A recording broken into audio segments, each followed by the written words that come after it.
Welcome to DBDN TV. This is Business Notes. I'm Diane Bogino. Our guest today is Mark Levy. Mark is the founder of Levy Innovation, a positioning firm that helps consultants and other thought leaders increase their fees by up to 2,000%. Marshall Goldsmith, named by the London Times as one of the 50 most influential management thinkers in the world, says, "Mark helped me understand who I am, establish my brand, and communicate my brand to the world." David Meerman Scott, who authored the biggest selling social media book ever written, calls Mark a positioning guru extraordinaire. TED speaker Simon Sinek says, "Mark helped me find my why." Fast Company expert blogger Callie Yost says, "Mark helped me rethink my entire business in a day. He's a miracle worker." Before devoting his work full-time to Levy Innovation, Mark served as Chief Marketing Officer at an Inc. 5000 experiential branding organization whose clients include Bank of America, Samsung, Time Warner, TiVo, and Harvard and Stanford universities. Mark has written for the New York Times and has written or co-created 5 books. His latest book, Accidental Genius, Using Writing to Generate Your Best Ideas, Insight, and Content, has been published in 7 languages. Mark has also taught research writing at Rutgers University. In addition to being a positioning consultant, Mark creates magic tricks and shows. His work has been performed in Carnegie Hall, Las Vegas, and on all major TV networks. He also created the off-Broadway show Chamber Music, which he played for 12 years, and is the longest-running one-person show in New York City. Mark, thank you for being with us tonight. Thank you so much, Diane. Mark, you are well established as a positioning consultant. Tell us a little bit about that concept and why it's important. Well, what positioning is, I describe positioning this way.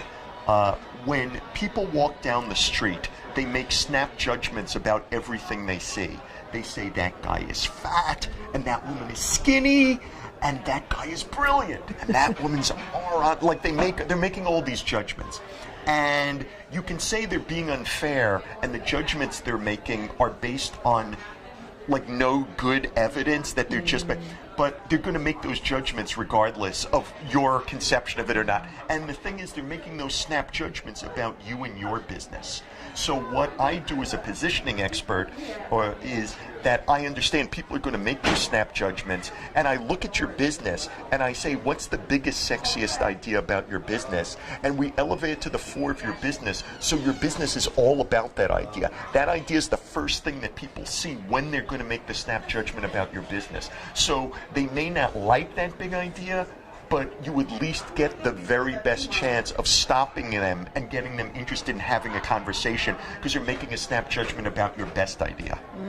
So that's what positioning is. And you are also well known as a backstory person. Tell us, tell us a story about one of your clients and what could we learn from that? Oh, sure. So a backstory is the story that substantiates that you were born to do what it is you do, or that what it is you do means more to you than just as a way of making money, because people don't want to be dealing with people who they think are just trying to make a transaction on them. It's like, oh yeah, ring the register, like bing, you know. They want to think that you're doing it for a better reason, or they also want to know that the work that you're doing, that they're going to pay you for, is appropriate for you.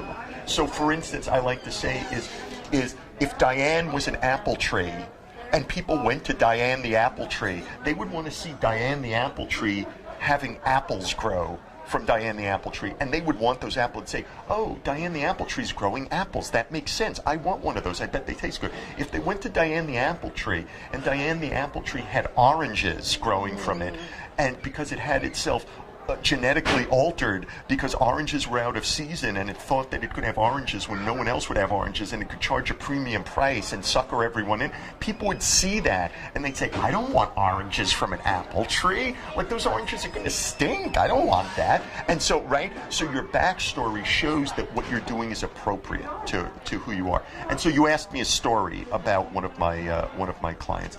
So one story. 8 years ago, a man called me named Bill Treasurer. And Bill said, Mark, I'm a management consultant. I do leadership development and team building workshops. Unfortunately, 300,000 other consultants do exactly what it is I do. So when I go into an organization trying to win the organization's business, I always go in like hat in hand, kind of hanging my head, because I have no real way of standing out from those other 300,000 consultants. And even when I win the organization's business, and I occasionally win their business, they always get me way, way down on price, because I have no way of holding on to any value I had established in their eyes. He said a top week for me, a week I absolutely pray for, is $1,800. He said, I can't keep going on this way, I need your help. Right, look at this look that she gave. Right, exactly, $1,800. So he said, I need your help. So Bill hired me. I interviewed Bill, I interviewed his colleagues, and I interviewed his clients, and I discovered something very interesting. Bill Treasurer, before he was a management consultant, was a professional high diver in theme parks. He would climb up a 9-story high radio tower. That's a ladder 9 stories high, standing by itself. When he got to the top of the 9-story ladder, he would spray his body with gasoline, he would light himself on fire, and he would dive 9 stories into water.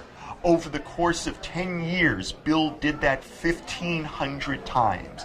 He was so good at being Captain Inferno that the theme park Bill worked for named him the captain of an entire team of Captain Infernos that went up and down the East Coast performing this gig. But the most interesting thing about Bill Treasurer, he was, and still is, afraid of... Fire? Right. Heights? Heights. Right. Fire. I'm sure he didn't like fire either. But he was afraid of heights. So I took the idea that Bill did what he had to do despite his fear, and I married it to the fact he does leadership development and team building workshops.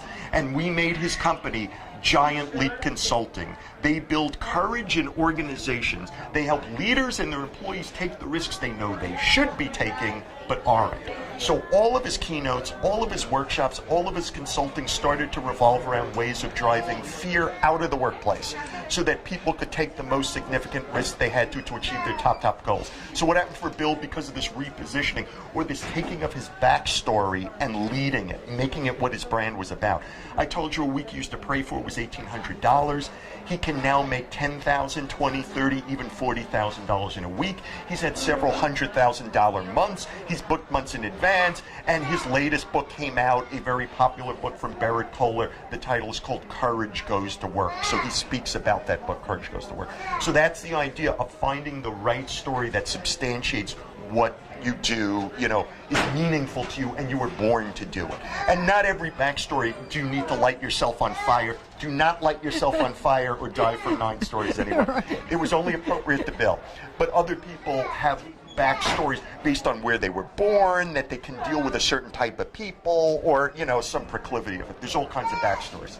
Well, I know now that my audience is dying to hear how they can do their own backstory. Right. So the key with finding the right backstory, are you listening? I know you're not listening, but are you listening? Yeah. Is rather, some people have a definitive backstory, like a big backstory, but many times they don't. So the way to find a backstory for you is to not try to find a single story. It's to first write down all kinds of stories that come to you that somehow substantiate in some way why you're doing what it is you're doing. It could be a story about a problem that you overcame. It could be a story about how you became obsessed with an idea. It could be a story about you using a natural talent. It could be a story that takes place inside the world of business. It could be a story outside the world of business. It could be about a single incident, or it could be about a bunch of incidents that you see a pattern among them, and you tell the story of the pattern, and that substantiates why you were born to do what it is you do. It's a very important technique, and often with my clients, they find that that's what reporters and everyone, that's what they remember about them. That's why they want to deal with them. It's like, oh yeah, you're this guy who did X. Like, tell us the story of that. I heard this is an amazing story. So backstory can be very important. Right. Now, you also coach people on how to write books, and I understand that some of your clients have actually written bestsellers So what would be your best advice to the audience to write a book that sells? Right. To write a book that sells, paradoxically, the last people you should think about is your audience.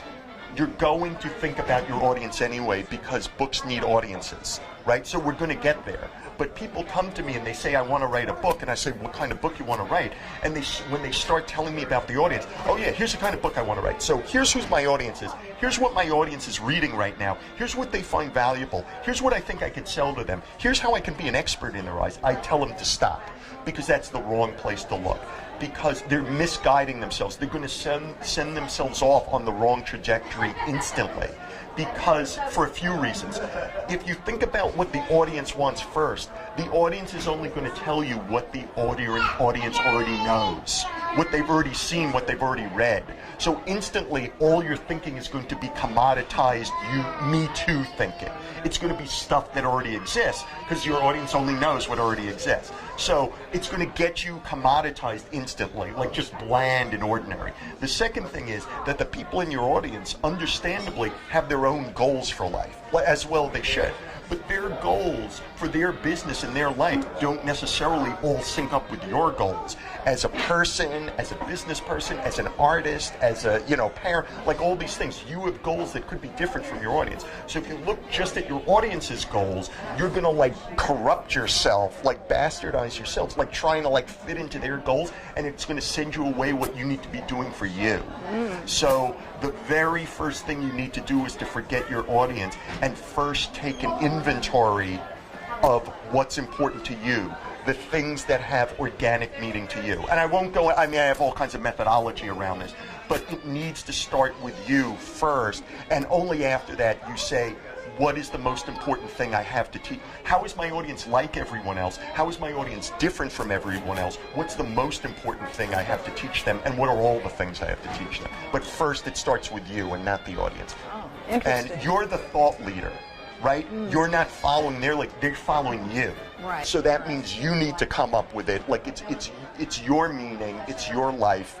You tell them what needs to happen, and some people will like it, other people won't. Yeah. But the people who like it will love it. Good.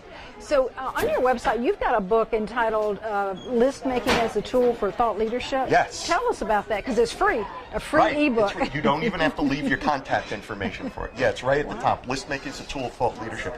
It's one of the techniques I use with people when we're working on branding or when we're working on their books. It's the idea that or to be a thought leader. Let's say they want to write a speech. I have some clients who are TED speakers and things, so what kind of speech should I write? So people often get locked into one viewpoint on things. In other words, they'll stare at a subject and they think that they only know what's this brain dump. They approach it oh yeah, I'm a business consultant, so I'm going to look at it like a business consultant. And they run out of ideas very quickly.